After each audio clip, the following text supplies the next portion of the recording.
ঠাকুরগাঁওয়ে দরিদ্র মানুষের অধিকার আদায় ও উন্নয়ন এবং সংগঠনকে ত্বরান্বিত করার লক্ষ্যে বার্ষিক সাধারণ সভা করা হয়েছে। বুধবার দুপুরে জেলার বালিয়াডাঙ্গি উপজেলার ধনতলা ইউনিয়নের ফেডারেশন কার্যালয় মাঠে ওই ইউনিয়ন ফেডারেশনের বার্ষিক সাধারণ সভা করা হয়।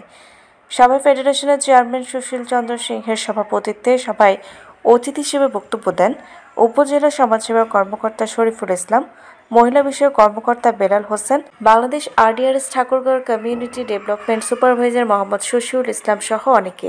এছাড়াও নারী, যুব, কৃষি ও দুর্যোগ ফোরাম সহ সাধারণ সদস্যবৃন্দ উপস্থিত ছিলেন।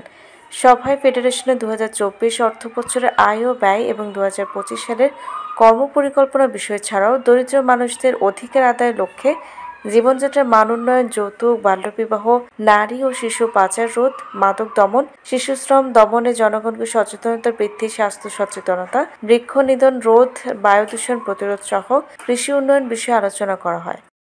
এই গ্রামে যারা অসহায়, দরিদ্র, বয়স্ক, প্রতিবন্ধী ব্যক্তি আছে তাদের কিন্তু আমরা সেবা দিই। এখানে কিন্তু বয়স্ক ভাতা পান বা বিধবা ভাতা পান কেউ আছেন? একটু থাকলে হাত তুলেন।